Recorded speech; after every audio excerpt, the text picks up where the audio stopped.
जय जगन्नाथ। जय श्री राधे राधे। आज मेरे पास यह एक पुस्तक है जो मेरे गुरुदेव जी ने मुझे दिया था, रास पंचाध्याय। ये देखिए, इसमें जो हमारे अखंडानंद सरस्वती जी महाराज जी के जो प्रवचन है, जो उनके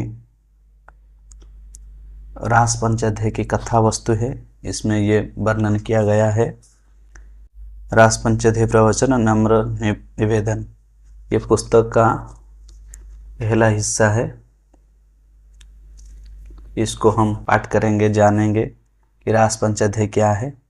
और रास पंचाध्याय कोई ऐसी लीला नहीं है जो हमारे जो शारीरिक सुख, ये नहीं है। रास पंचाध्याय ये भगवान की जो 10वां स्कंद है, इसकी पूर्वार्ध प्रथम 41 अध्याय और पूर्वार्ध में भी रास पंचाध्याय के 5 अध्याय 21वें अध्याय से 33वें अध्याय तक शरीर में जो महत्व पंच प्राण की है, वही प्रेम शास्त्रों में रास पंचाध्याय प्रकरण का है। श्री वृंदावन धाम की रस साधना में तो रास पंचाध्याय का अद्वितीय स्थान है। ये पुस्तक लिखा गया है अखंडानंद सरस्वती महाराज जी के जो भागवत कथा है, जो प्रवचन है, उस प्रवचन को उद्धार करके ये पुस्तक लिखा गया है। ये देखिए,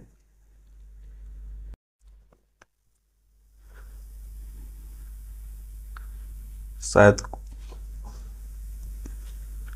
ये फट गया है, और जो पिक्चर है वो फट गया है। तो उन्होंने लिखा है, जो भागवत सप्ताह करते हैं, जो भगवान की कथा कहते हैं, उनकी जो सत्संग है, वो सत्संग से जो कथा विषय वस्तु है, उस विषय वस्तु को यहाँ लिखकर यह रास पंचाध्याय पुस्तक बना गया है। तो कृपा करके बुरा कमेंट ना दे। जो भगवान में रुचि रखते हैं, केवल वही ये भागवत कथा और ये रास पंचाध्याय सुने, अन्यथा ना सुने। कि भगवान में जिसकी रुचि होवे, केवल वो ही इस कथा को आदर कर सकते हैं, इस कथा को समझ सकते हैं। नहीं तो नहीं होगा, नहीं हो पाएगा। जन्मों जन्म बीत गया, लेकिन भगवान के चरणों में अपना मन ना लगा, कैसे लगेगा? सदगुरु के शरण में आना है, भगवान के चरणों में अपना शीश झुकाना है। उसके बाद भगवान की कृपा, राधा रानी की कृपा होगी तो बेड़ा पार हो जाएगा, कृष्ण भक्ति मिलेगा। नहीं तो नहीं मिलेगा।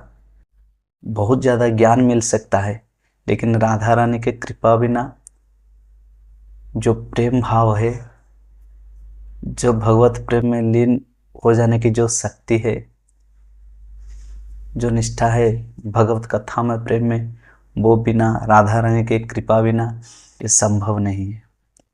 इसलिए वृंदावन में सब जीव जंतु, नर नारी, सबके सब, जड़ चेतन, सभी राधे राधे कहते हैं।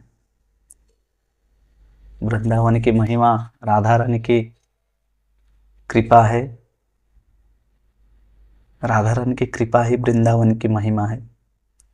मैं तो कभी गया नहीं वृंदावन धाम, जब राधा रानी बुलाएंगे तब भी जाऊंगा।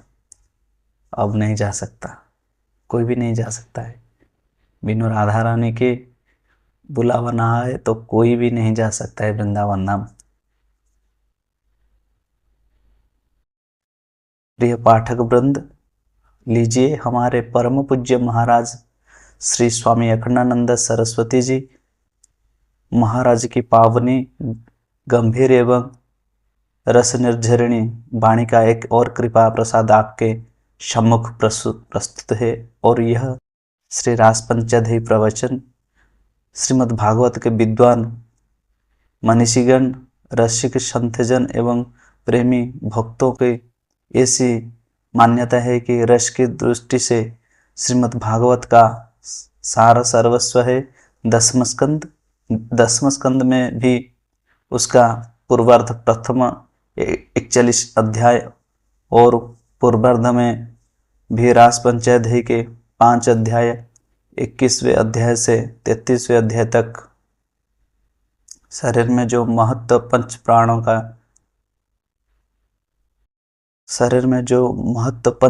का है वही प्रेम शास्त्रों में रास पंचाध्याय प्रकरण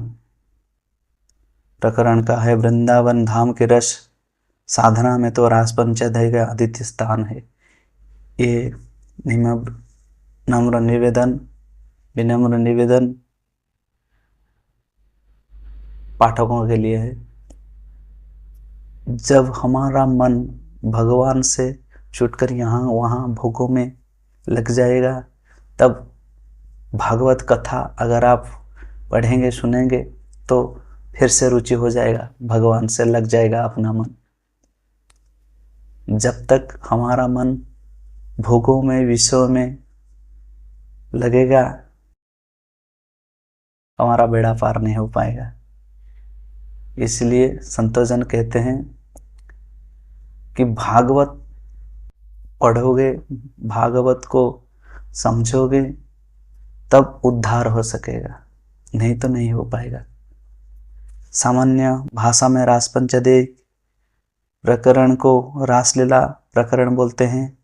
इतना भावमय रस का प्रसंग है कि इसकी कथा कहने और सुनने में तथा रस मंडलियों द्वारा प्रस्तुत इसका मंचन देखने में श्रोता, वक्ता और दर्शकगण प्रेम विह्वल हो जाते हैं। मनुष्य में जिस ईश्वरीय दिव्य प्रेम की प्यास अभी तक गुप्त सुप्त है, वह रास प्रकरण से जागृत हो जाती है और उस प्यास की मूर्तियां जो ब्रज गोपिका है उनके साथ उनका तादात्म्य होकर प्रेम रस से उनका हृदय सरोवर हो जाता है। भगवान श्री कृष्ण उनके और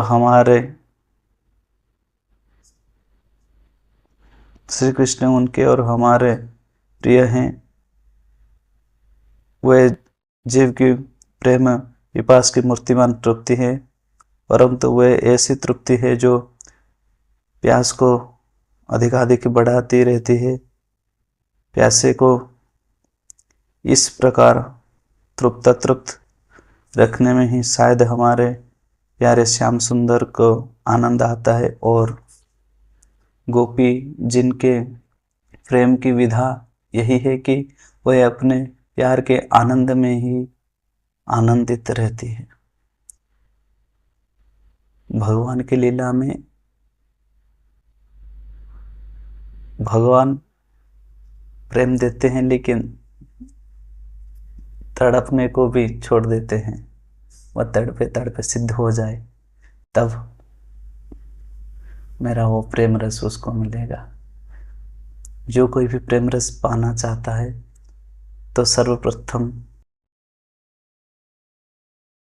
राधा रानी की ही आराधना करे, क्योंकि भगवान भी राधा रानी की आराधना करते हैं।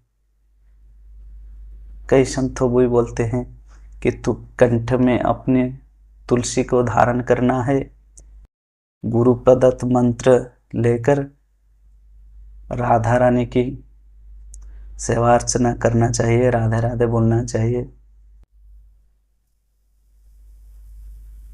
जैसे हमारा तबीयत खराब हो जाता है तो हम वो जो दवाई डॉक्टर लिख देते हैं, वो दवाई को लेकर हम खाते हैं, खाने के बाद, खाने से पहले ये सब खाते हैं तो हमारा रोग दूर हो जाता है।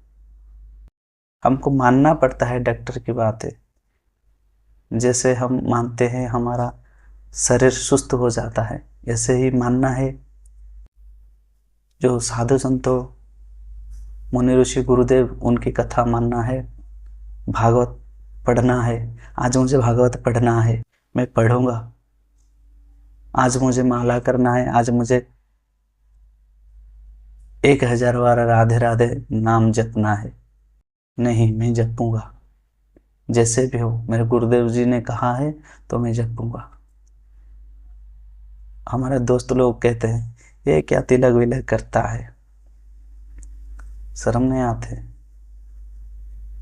अरे शर्म क्यों, वो तो हमारे सर्वस्व है। भगवान कृष्णचंद्र हमारा सर्वस्व है, हम तो भगवान के लिए ये हरि मंदिर बनाया है, तो फिर शर्म किस बात का। द्वादश अंग में जब हम तिलक धारण करते हैं तो भगवान के द्वादश नाम लेते हैं, तो फिर शर्म किस बात का। प्राचीन प्रथा है, ठीक है, हम प्राचीन नहीं है। क्या भरोसा है इसी जिंदगी का, साथ देती नहीं वो किसी का, क्या भरोसा है इसी जिंदगी का। कब हमारा मौत हो जाएगा ये किसको पता है। आज से ही, अभी से ही भगवान का नाम लेना चाहिए। भगवान का नाम लेते हुए भगवान का स्मरण करना भी चाहिए, रूप ध्यान करना चाहिए।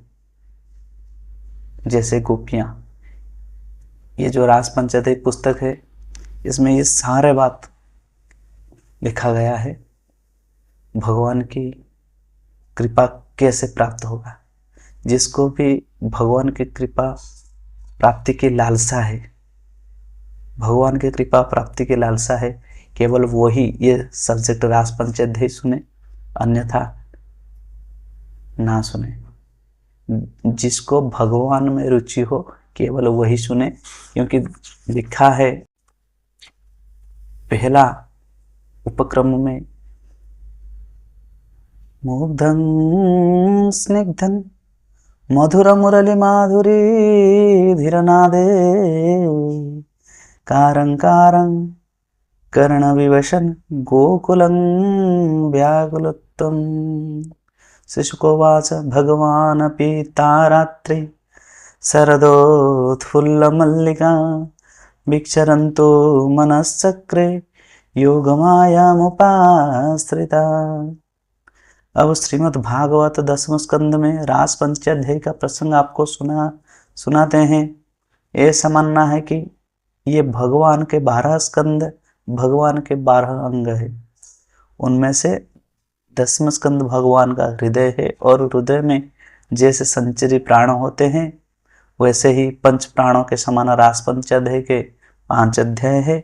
जिस समय हम रास पंचाध्याय के साथ अपने मन, अपने कान, अपने शरीर का संबंध जोड़ते हैं, मानो कान से रास पंचाध्याय सुनते हैं, शरीर को रास पंचाध्याय में बिठाते हैं, मन से रास पंचाध्याय का चिंतन करते हैं, उस समय हमारा संबंध भगवान के प्राणों के साथ हो जाता है। उनके श्वास के साथ हमारा संबंध हो जाता है। जिसके मन में यह लालसा होवे कि हमारा संबंध भगवान के साथ बने, उसके लिए उसमें 2 पहलू है। एक तो संसार में अरुचि होवे और दूसरा भगवान में रुचि होवे। जिसकी रुचि धन में, भोगों में, कुटुंब में, संबंध में ज़्यादा है और दुनिया का काम करने में ज़्यादा है, उसकी भगवान में ज़्यादा रुचि नहीं होती। भक्तों का तो यह तक कहना है कि जिसकी रुचि मोक्ष में होती है, उसकी रुचि भी भगवत लीला में, कथा में ज़्यादा नहीं होती है। यह जो भगवत लीला कथा है, यह 2 तरह का, यह जो भगवत लीला कथा है, यह 2 तरह से मनुष्य का कल्याण करती है। एक तो संसार में फंसकर दुख भोग कर रहे हैं, उनको उधर से छुड़ाती है, और दूसरे भगवत रस का दान करती है। जो भागवत कथा श्रवण करते उनको 2 तरह की लाभ मिलता है। हम सब लाभ के पीछे भागते हैं। कैसा लाभ, कहाँ कहाँ जाएंगे, तो यहाँ जाते हुए तो हमको क्या लाभ मिलेगा, व्यापार कर देते हैं। तो छोड़ो, इस व्यापार को भी अपने जीवन में उतार देते हैं। जो भगवत लीला कथा सुनते हैं, भगवान की लीला, मतलब भगवान आए, वो जो गोपियों के साथ रासलीला किए, वो जो ग्वालों के साथ गावे चराने गए, ऐसे ऐसे करके। मैं जो बोल रहा हूँ ये प्योर हिंदी नहीं है, थोड़ा उल्टा उल्टा है, इसलिए समझने की कोशिश करिए। ये जो कथा है वो ब्रज की भाषा में लिखा हुआ है, इसलिए हिंदी प्योर हिंदी में बोल नहीं सकता हूँ, क्योंकि ये कथा भी इतना बढ़िया है। ये जो भाषा लिखा है बीच बीच में मेरे समझ में भी नहीं आता है। मैं उड़ीसा का हूँ, इसलिए मुझे भी थोड़ा हिंदी भी अच्छी तरह से मालूम नहीं, लेकिन क्या करें, जो भगवान की कथा है, भगवान की विषय वस्तु है, वो हिंदी में है। हिंदी हमारे राष्ट्रभाषा है, तो हिंदी में सुनना बहुत अच्छा लगता है। जो भागवत कथा, भगवत रस पिपासु है, जो भगवत लीला में रुचि रखते हैं, उसको कोई भी भाषा बोलने दो, भगवान की कथा, भगवान की लीला हम सुनेंगे। हम टीवी सीरियल देखते हैं, वो हिंदी में देता है, फिल्म वगैरह वगैरह, तो समझ पाते हैं ना। इसी तरह कोशिश करेंगे कि ये जो रास पंचध्याय स्थिर चित्त से सुने और रास पंचध्याय का आनंद ले, भगवान की लीला का आनंद ले। तो क्या होगा, हमको दुख मिल रहा है, भगवान की कथा सुनेंगे तो वो दुख दूर हो जाएगा, और भगवत रस, भगवत कृपा हमें मिलेगा। दुख दूर हो जाता है और भगवत कृपा मिलता है, ये दो फायदा होता है हमारा, और यही दो फायदे हमारे जीवन को, हमारे आत्म के कल्याण के लिए काफी है। बेड़ा पार लगाने वाला कोई और नहीं रे। जो सदगुरुदेव की कृपा होता है, तो ये भगवत कथा सुनने में आनंद आ जाता है। कृपा, हम अगर हमारा कर्म सही से करेंगे तो भगवत कृपा, गुरु कृपा हमारे ऊपर बना रहेगा, तो हम रास पंचध्याय को और अच्छी तरह से समझ पाएंगे। रास, रसानांग समूह, इसको रास बोलते हैं। भगवान की लीला में, भगवान की कथा में रस है। जैसे हम शरबत पीते हैं, शरबत में चीनी और लवण ये दोनों दिखाई नहीं देता है, लेकिन मीठा लगता है, थोड़ा नमकीन भी लगता है। थोड़ा नींबू उसमें डाला जाता है टेस्ट करने के लिए, रस आने के लिए, टेस्टी लगता है। खाली पानी और नींबू पानी भीतर अंतर है। ऐसे भगवत कथा में राधा रानी, ऐसे हर पंक्ति में राधा रानी घुल गए हैं। देखते हैं, ये देखो, ये तुलसी की माला है, लेकिन इसके अंदर एक धागा है, वो दिखाई देता है, बाहर के हिस्सा हमको दिखाई देता है। इसलिए भागवत में कहीं भी राधा नाम के उच्चारण नहीं है, लेकिन राधा ना हो तो रस नहीं आएगा, मजा नहीं आएगा। धारा जो बह रही है श्री राधा नाम लेकर, राधे राधे राधे राधे राधे राधे राधे राधे राधे राधे राधे राधे राधे राधे। धागा दिखाई नहीं देता है, लेकिन धागा है, धागा है इसलिए ये माला है।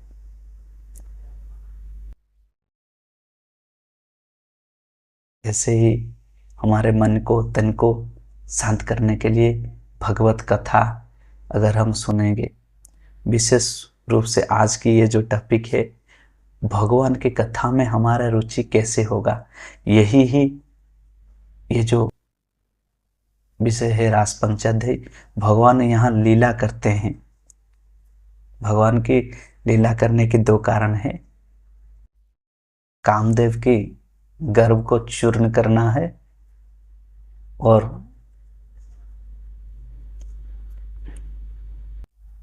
जो मुनि ऋषि है उनके ऊपर कृपा करना है।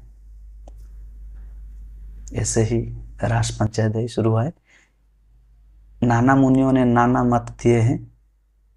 कोई कहते हैं कि यह सब गोलोक धाम के नित्य परिचर है, सहचर्य है, उनके साथ भगवान लीला करते हैं। कोई कहते हैं जो दंडकारण्य में जो भगवान राम को देखकर विमोहित हो गए थे, वो गोपियां बनकर रासलीला में शामिल हुए।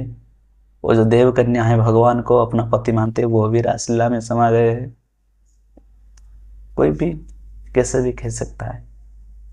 ये भगवान की प्रेम कथा है। इसमें दोष त्रुटि ना देखे, गलत कमेंट ना करे, भगवान की कथा को सुने, भगवान की लीला में अपने तन मन को लगा दे। कल या परसों वृंदावन से एक चिट्ठी आई थी। वहां के एक विद्वान की चिट्ठी थी। उसमें एक शब्द लिखा था, श्री भागवत रति परायण। माने भगवत रति परायण अर्थात जिसका भगवान में और भगवान के भक्तों में प्रेम है और उसी प्रेम में तवलीन है, परायण भी है। देखो संसार में जितने भी मनुष्य होते हैं, मनुष्य ही नहीं, पशु पक्षी भी, देवता दानव भी, प्राणी मात्र, सबको रस चाहिए, सबको स्वाद चाहिए। मजा ना मिले तो मनुष्य की प्रवृत्ति नहीं होती। तो ये रास पंचाध्याय का प्रारंभ है। मैं आशा करता हूं जो भगवत कथा में रुचि रखते हैं वो इस टॉपिक को सुने, ध्यान से सुने। बहुत मजा आएगा, आनंद आएगा, भगवत प्रेम की मजा मिलेगा। आज के लिए इतना, आगे सुनेंगे रास पंचाध्याय। रहता हूँ। राधे राधे।